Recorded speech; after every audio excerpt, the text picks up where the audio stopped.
Hey guys, so we're a new video today. It's been a little while, but I thought I'd make a cool one. So today we're going to be visiting a couple different spots of what's called the Stalin line. It was never officially called that. That's the name from like German propaganda and Allied information, but really it was just called the Kyiv defensive line. And this line not only ran past Kyiv, the section of Kyiv defensive line is just around Kyiv, obviously. But it also ran through Belarus and through the Baltics. They started building this in the 30s, I believe. But behind me here is one of the larger bunkers that we've come across. So we're going to take a look at some of these old Soviet bunkers in a couple different locations and give you some of the history. So we're going to walk to the entrance of this one. Now this specific bunker, you can only really see this top piece, but this one has a larger underground tunnel system that we'll look at too. It's probably a little bit flooded because we're near a lake and the water tends to leak in, and it's also been raining a lot, so there'll probably be some water in there, so I'm not sure how much we can really go into it, but we'll see. Here's the entrance to this the top bunker here.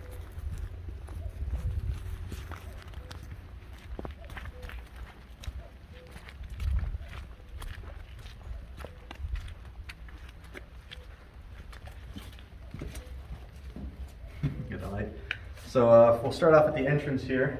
Over here you can see the ladders to the roof. Some of them are missing, but they're still there. These places tend to be covered in graffiti and trash from teenagers hanging out or whoever it might be. But we'll come down this corner here. You can see one of these, I presume, firing ports.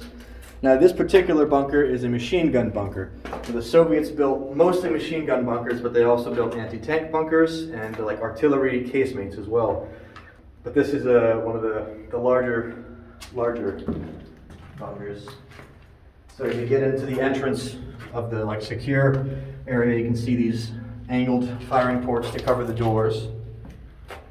Same on the other side. And here's the main door. These were at the time like protected, they were airtight, protected against chemicals and stuff, and these bunkers had air filters installed. That way if they had a chemical weapon attack by the Germans, they could survive in here. We'll go inside.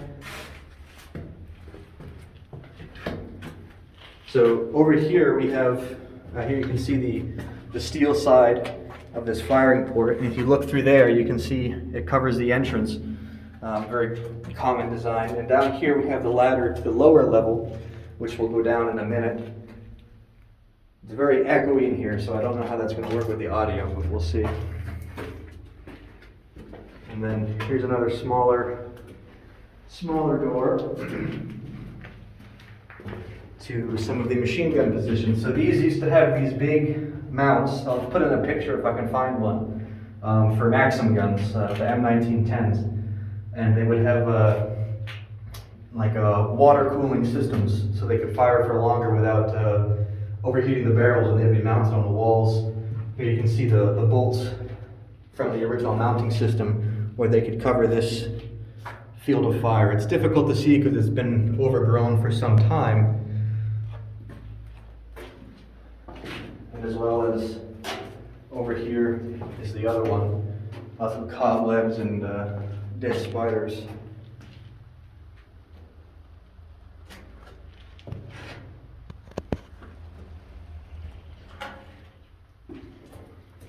Okay, now we'll go down the ladder, and I'll cut to that because getting down it is a little bit difficult. The metal is old and rusty and not always stable, and it's probably a little bit wet. So we'll go down to the second level now. So again, here's the entrance to the lower level of the ladder, and the government had buttoned a lot of these up so people couldn't get into them. And you can see here one of the old locks that they put to keep people out of these gates. And this steel installation here has been, it's modern. It has new screws in it to keep people out of the bottom. But they just cut all that shit right off and go down anyway. So now I'll go down this ladder, and you can see these bars are pretty pretty stable compared to some of the other ones that are in places like these.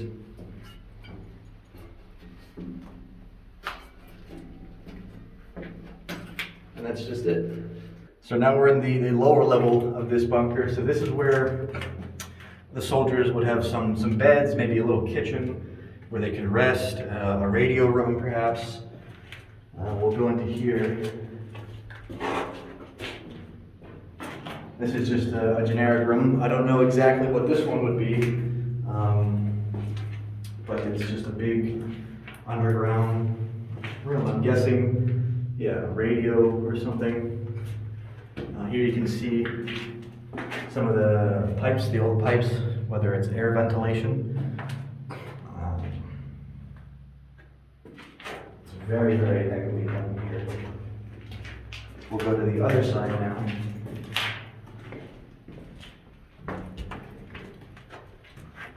So over here we have just another little corner with a small little thing. I don't really know what this could be.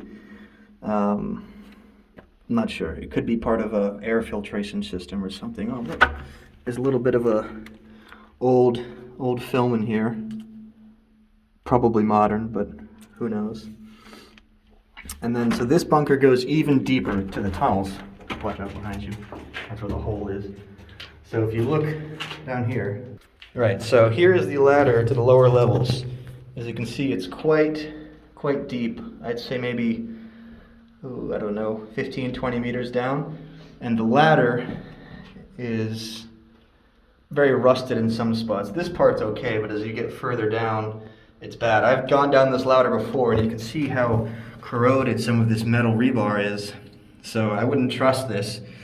There's another way to get down into there that we'll take, but I choose to not risk my my legs if you fall. So if you're ever exploring areas like this, just keep in mind that it is very old and it's not always safe, so be careful.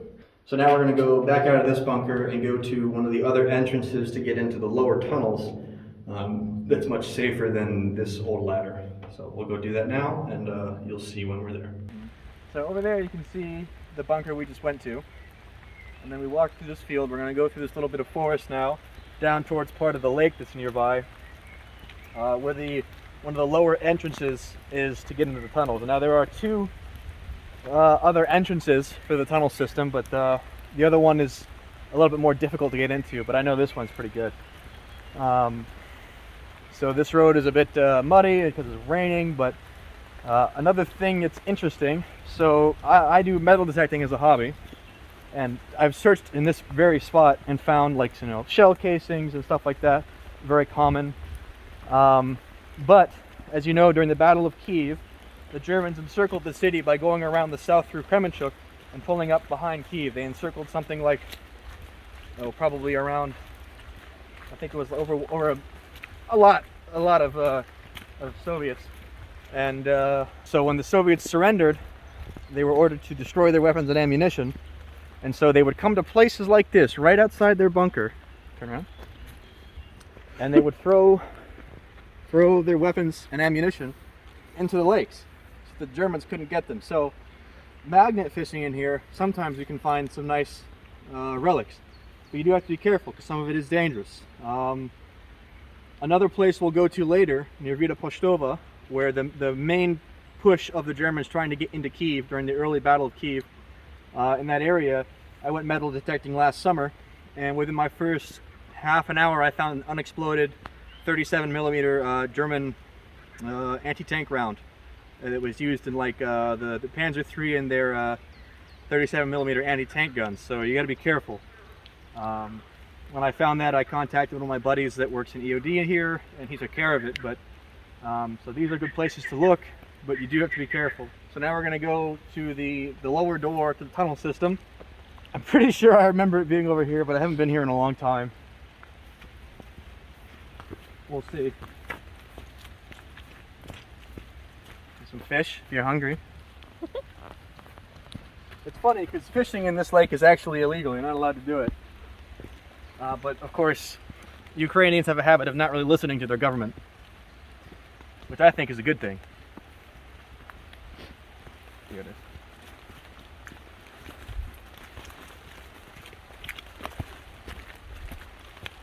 Oh, it looks like it's been covered up.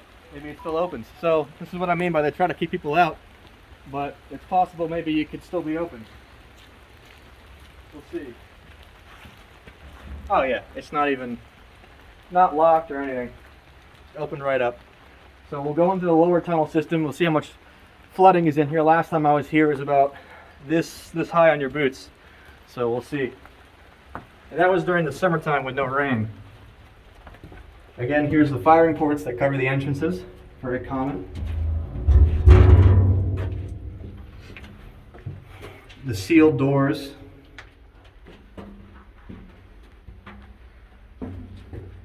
Here's a different style of machine gun mount that would, for probably a lighter machine gun, maybe an RP, what do they call it? A DPM or a DP 28, I think it's called.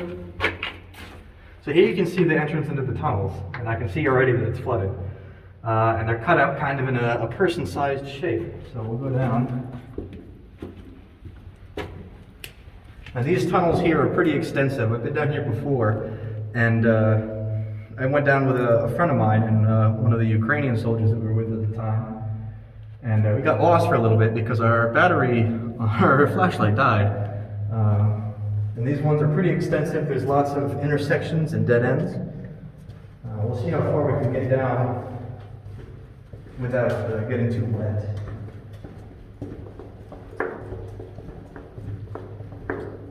So yeah, you can see here the flooding has already started, but there's some stuff people put in here for to walk easier.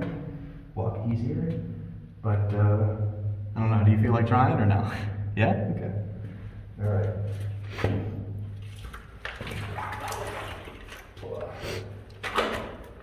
Again, if you're ever doing this yourself, be careful because it is slippery and not stable.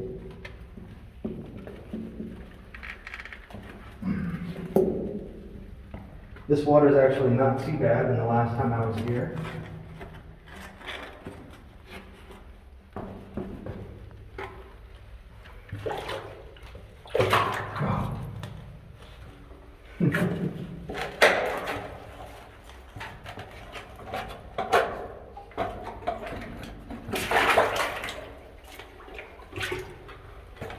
Okay, it's actually a little bit drier in here. It appears to be at least.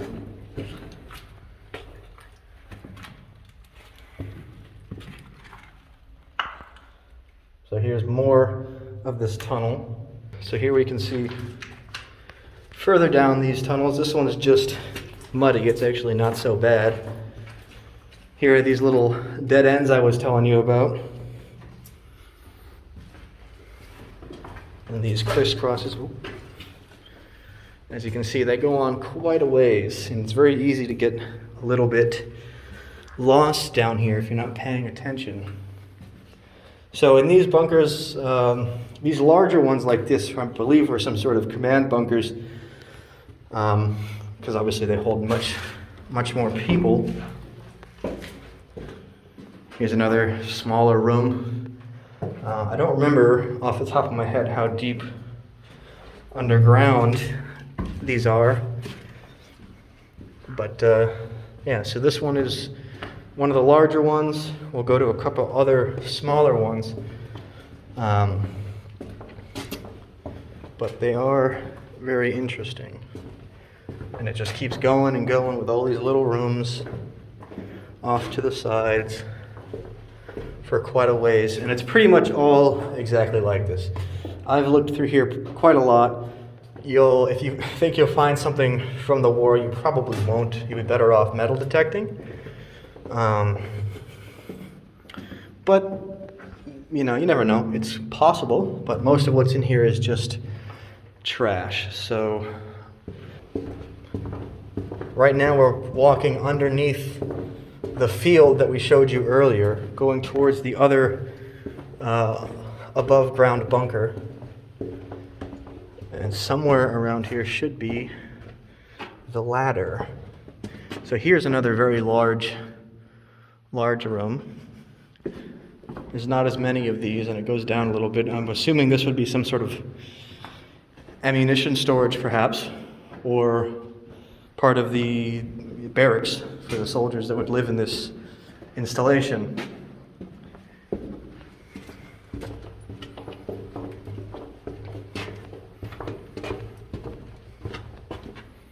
Again, a little bit larger rooms that are slightly bigger.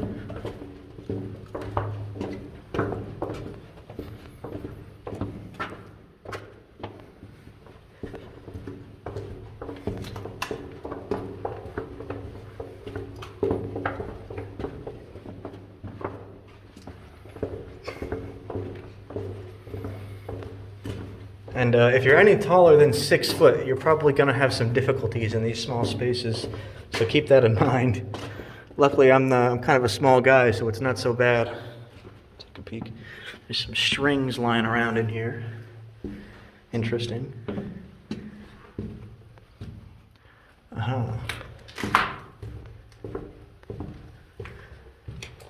So here is the bottom of the ladder that we saw earlier. So this is where they connect. Very cool. And looks like someone's left lines to be able to navigate in here better, I guess.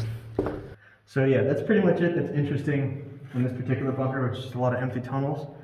Sometimes people sleep down here, so be wary. You might run into some unexpected guests, but generally they're pretty empty because it's cold and wet. So now we'll cut to one of the other bunkers.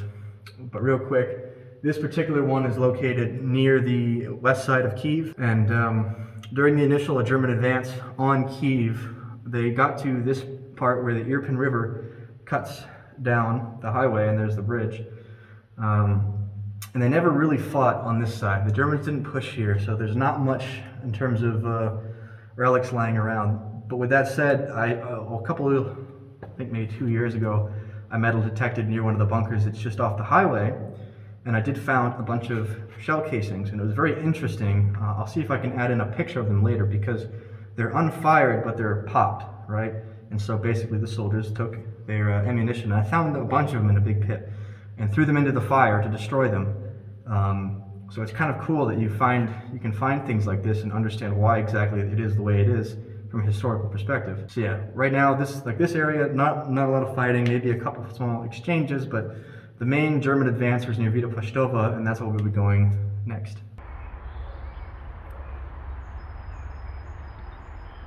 So now we're outside of bunker number 179. And this one is said to be one of the artillery bunkers. I've never actually been in this one before, so this is the first time for me too.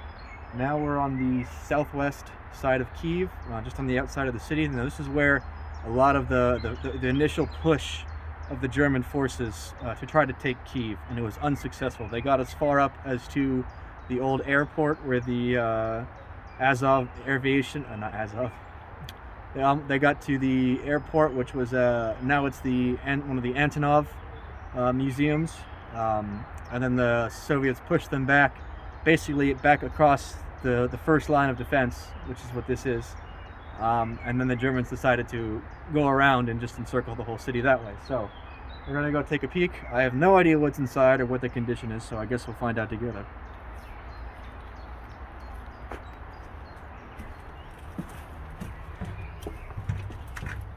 Again, you can see the entranceways are exactly the same as the other one we saw. These are all of a standardized design in terms of, well, everything really. They were all trying to be very similar so a soldier can be moved to any one of them and kind of know where he is.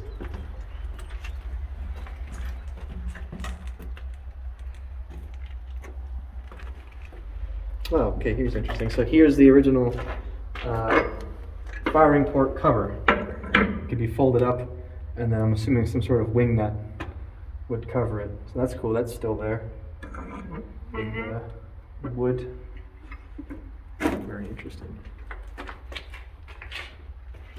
This one's also muddy, but I think it'll be drier than the other because there's not a large body of water nearby.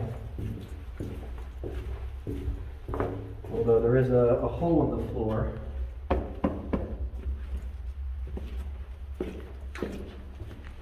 I'd say this one is in a better condition than the other.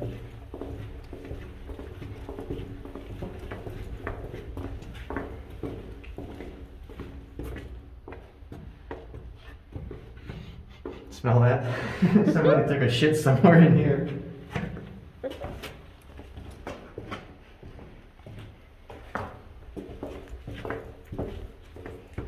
Okay, so this goes to one of the other entrances that's right next to the one that we went in.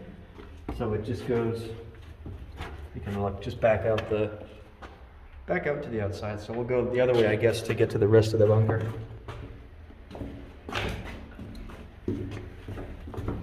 Watch out for these holes.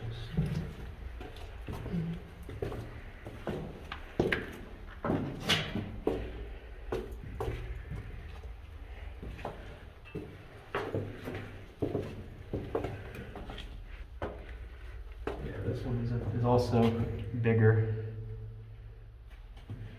and I don't know where to go. There's some arrows drawn in here to help guide you, but I don't know, they're all over the place. I guess we'll go this way. Take a peek over here. Some more doorways. See all the old holes for the wire, like the lights, and then the air ventilation.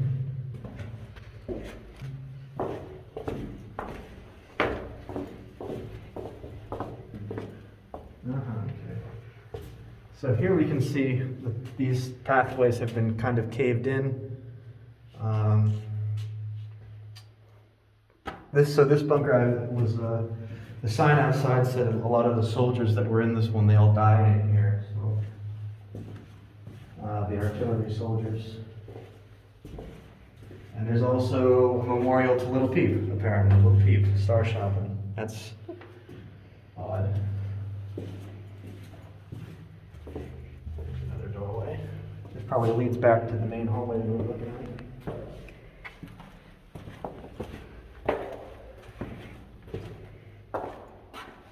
This one's much more open.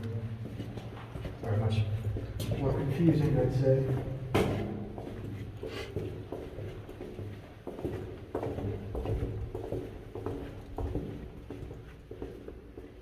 Hole in the floor.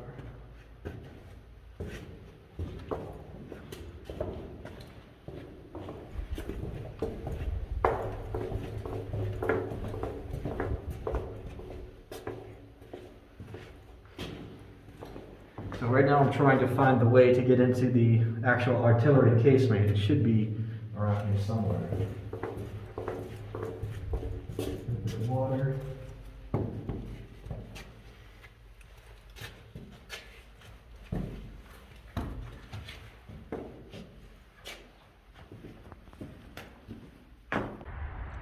So we're out here on top of the position, and you can see there's all sorts of holes in the ground. It's very uneven down here. These would probably be German artillery trikes trying to destroy this position before the infantry came in to clean it up, basically. So it's just interesting that it's got holes all over the place, and you know, old craters, really. Just kind of cool. So again, on the top of the position, here's one of the entrance exit hatches, emergency hatches, if you will. This one's pretty well stuck. It might be locked on the inside, I'm not sure, but you can see through this hole, kind of, that the ladder is right in there. And this was probably damaged during the fight. But also, right at the exit here, you can see the remnants of an old trench line and how it zigzags there. So we'll follow that and see if it leads to another entrance. Maybe it does, maybe it doesn't, I'm not sure. But it was standard practice for the Soviets. They'd build these, you know, permanent structures, these defensive positions, and then they would link them all together with trench lines, you know, dug blindages and other sorts of fortifications. Barbed wire was very common. Yeah, so we'll follow this and see where it goes.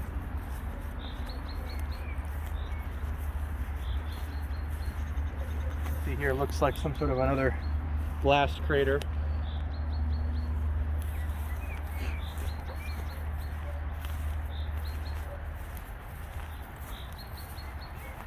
Doesn't look like it goes anywhere, so we'll look other places for the entrance. So now we're outside, we're down the side of the top of the hill. And here you can see the remains of another one of the bunkers attached to that main tunnel system. Now, a lot of these bunkers, like this one, were destroyed by the Germans.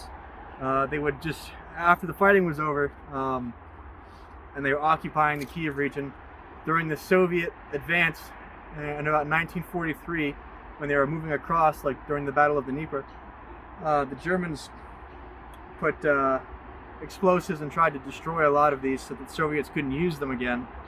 But not all of them worked. These are very, very well built. I don't like to give praise to the communists, but they did build the bunkers to withstand quite a hit. But obviously not all of them were up to that standard. You can see here this massive pile of rubble. So we'll go in and look around and see if there's anything interesting in here. So we've looked around this place. On the inside, I couldn't really find the artillery casemate, so I'm pretty sure that destroyed section we saw was it, because the memorial signs around here did say that this place was stormed by the Germans and all the Soviets defending inside were killed. So I'm assuming that has part to do with it. And in the tunnel, some of it's flooded, and some of the doors are welded shut. So, we can't see everything, but there's a couple other places we'll go to that will also be interesting. But it's still interesting. It's one of the few artillery casemates. They only built, I think, around 200 and something, 240 artillery casemates along the whole defensive line from the Baltics all the way down to the Black Sea. So that's not many, and compared to, for example, the machine gun bunkers that they built, those number, I think, over 2,000.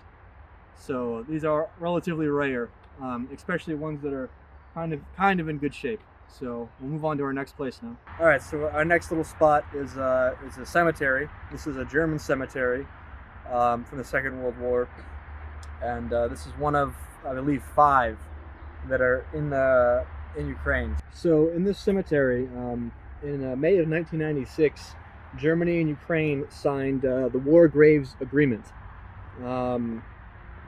The regional administration of Kyiv made an area of about 3 hectares available for this war cemetery. It's about 20 kilometers outside the city, and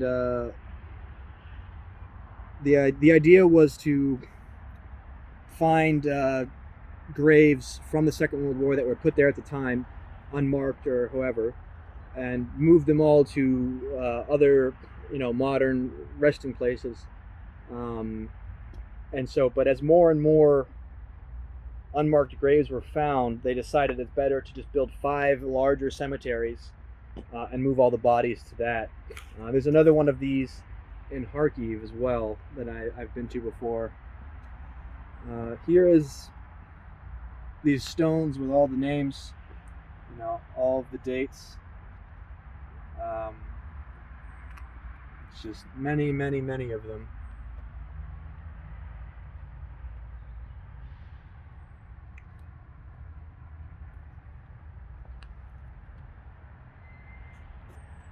So in this specific cemetery, there's about 26,000 German soldiers named and or buried here.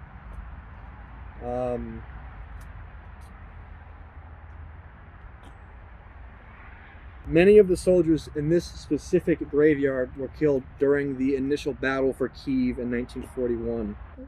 So this ties into all the bunkers we were looking at. These unfortunate souls here, were the very same guys that were advancing on those bunkers that we were looking at just now. Now this place is quite large. We're not going to walk through all of it. If you want to see it for yourself, just come here and look at it. I don't want to just, show you the whole thing. I think it's more interesting to have some sort of, I wonder what the rest of that looks like, right? But yeah, now you know that it's here and it exists. The one in Kharkiv is a little bit bigger, how I remember. And then in total, there are 5 of them in Ukraine that you can visit. And as far as I know, they're all completely open to the public. This one's open to the public. From a distance, the gates look like they're locked, but they're not. We found that out. You just open them, that's all. But of course, if you come here, be respectful. I'm not a fan of making recordings in such a place, but I felt that it was important enough to share it with you. Just a little glimpse so you can come and see it for yourself if you're interested someday. But that's about it for this location. So we're gonna jump to our final spot in just a minute. All right, so we're approaching our last location. We are just off the road a little bit. We're gonna walk through the forest to try and see some of the old trenches that are still here. They're much shallower now. They've been kind of filled in, but they are still there and you can see them. You used to be able to see them from Google Maps, but they updated the maps during the summertime, so they're all grown over. The old maps were during the fall and you could clearly see the zigzags in the ground, but luckily I saved the locations and I know where they are, so we're gonna go look for that now. All right, so we're here at one of the final spots. Now I found this while searching, metal detecting, and also using Google Maps. So here you can see an old Soviet trench. You can see the main trench that goes along through here, and then right here in front of us we have an old firing position. So I'm going to jump down so you can see it a little bit better, because I don't know how it shows up on camera. So here's the trenches that go on. It's very overgrown. And then here would have your firing ports. These are much shallower than they would have been. They've been filled in over the years. It rains, dirt gets sucked down and kind of levels them out over time. And these trenches continue for quite a while. Not all of them are connected. Some of them are, but you can find these all over the place. And it's very easily recognizable just by the shapes in the ground. So again, like I said before, if you're metal detecting in these areas, you do have to be careful. Probably about, I think it was maybe 50 meters or so down this trench is where I found an unexploded German 37mm anti-tank round. That's it's packed with explosive filler, and it's been in the ground for 80 years. You just got to be careful with that stuff.